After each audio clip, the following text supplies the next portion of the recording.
Hi, everyone. Welcome to today's installment of IF and Love Cinema. And today we're talking about Terry Gilliam's 1997 film, I believe it was, 12 Monkeys. And I got the Arrow 4K. I got it a while ago. I just haven't popped it in until today. And I'm so glad that I did. I'm so glad that I did. First of all, just want to get the technical stuff out of the way. It sounds great. And most importantly, it it god damn, this must be one of the best 4K restorations or whatever you want to call it that I've probably ever seen. I mean, look, I don't have like an OLED TV or nothing. My TV is pretty good. I think I sprung for a little more than more some most people probably would on it, but it's not like the fanciest thing on the market. But I know how to set up a TV. You know what I mean? Years of being a movie geek has made me pretty goddamn good at like setting the picture right and all that. And my girlfriend will attest to how much of a nerd I am about that. And the restoration of this is so goddamn good that it all I could think when I was just like looking at it was like, this is what the movie must have looked like opening weekend. This is what the movie must have looked like for the very first people who saw it on opening night, because it looks so like filmic. That's the best way to put it. It looks so goddamn filmic. And I have the Tremors 4K that I reviewed like a week or two ago, and that one looks great too. And that one also has that sort of it has that filmic quality, but something about Arrow's work here. Maybe it's just the cinematography. I think it is a much more dynamic look and all that. It just really preserves the grain in such a like realistic way that it doesn't look digital. That's the best thing about it. This is the least looking digital looking disc I've ever seen. It really just looks like there's a projector coming to my TV. I really cannot recommend this enough. But that's just a restoration.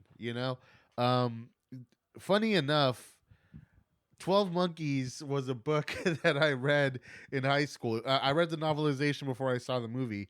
And I read the whole thing in one day because I was so enthralled by it. And also because I had in house suspension. Actually, I think I read it over like 2 days in house suspension. I had to be in school and detention all day, so I figured why not, bring some books. And yeah, I was just enthralled with the book. So um, that weekend I rented the movie, and I loved it. I loved it. It became a movie that I rewatched a lot throughout my life until maybe like about like 10-ish years ago, maybe a little bit less. And I hadn't really seen it since, and for the longest time, mainly because I saw it primarily as a teenager, I saw it primarily as like a mind fuck time travel story, like it's all trippy, man, like that sort of shit. But this time, there's this great scene where Cole, James Cole, is talking about how as we get older, we watch the same movies and we see different things in them. And it's not the movies that change, it's us. And I've never felt that more pronounced than here, because while, I see it much less as that, the whole time travel, it's so cool because it's trippy sort of thing. I definitely do see this as like a really sad story. James Cole is a very, very tragic character, really, and seeing him struggle to understand what's happening to him. And one thing that I really noticed this time around is the way that Terry Gilliam juxtaposes how the future treats him. I mean, how the past treats him and how his current reality treats him, and how he's essentially treated like this animal, and then he slowly gains his humanity. And the third act of this really hits so much different. It hits so much harder. This watching or this viewing of it definitely just I don't remember it hitting me that hard even the first time I saw it, or any of the times that I seen it. But just really thinking about the story, and especially the character of Cole and his journey. Oh, it was a lot to take in. And it really made watching those final moments extra painful, you know, because well, I don't want to say too much, but um this is really one of Bruce Willis's best performances, straight up. The way he plays his kind of his innocence is what really stuck out to me. Like, it's a very vulnerable performance, and most importantly, like, you really understand that this dude, like, he appreciates everything around him so much, things that we probably take for granted, because of where he is, and it just, all of it informs this overall grander story that really just hit me super hard on on this time around. It was really yeah, it was a great. I'm glad I watched it again, and I really am trying to like talk around spoilers here, because if you haven't seen it, definitely see it. But for those who have, I think you know, I think they definitely know what I'm talking about. This is probably some of Terry Gilliam's best work. I think the only thing that really matches it is Brazil, and it's some really next level stuff. You know, Terry Gilliam is just known as such an abstract visual guy. And he's very mixed in how he is as a storyteller. You know, he's like a whimsical Zack Snyder. No, actually, that's not true. Zack Snyder has only hit it once.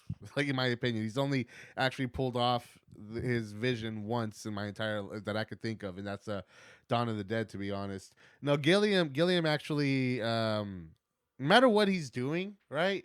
He executes on his vision. I fully believe that. I don't think there's any movie of his that he probably doesn't you know, doesn't feel 100% is fully his, except of course, you know, like the Brazil, like different cuts of it and whatnot.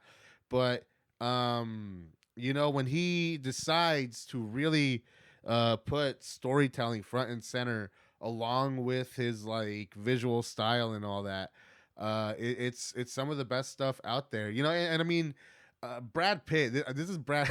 Brad Pitt. It's a little too much sometimes, but you know, I think that's the point. And I think Gilliam, with his background coming from Monty Python and all that, I think he really liked that sort of manic, comedic energy that that Brad Pitt brought along. He's really good in this too. Madeline Stowe as a psychiatrist, she's sort of just kind of like the center of the movie. That's kind of holding everything together. So it's not the flashiest role, but it's very admirable. Yeah. Also, one last thing: any movie that has Tom Waits in the soundtrack is a thumbs up. And I really love the sort of it's a different sort of score, right? Like, it's accordion driven. Usually, when you think of a film score, you're thinking like John Williams orchestra type shit, you know, or the Kronos Quartet with Requiem for a Dream or something. No, this is very kind of it's very unique, and it gives the film a very unique flavor that's very different than most post-apocalyptic movies. And yeah, that's gonna be it for my thoughts on 12 Monkeys. I clearly really enjoy this movie. Highly recommend it. If you haven't even seen it, like, if you want a fantastic 4K disc, get this Blind Buy, 100% recommended. So yeah, till next time, later. Wait, hold on. Fuck. Till next time, peace.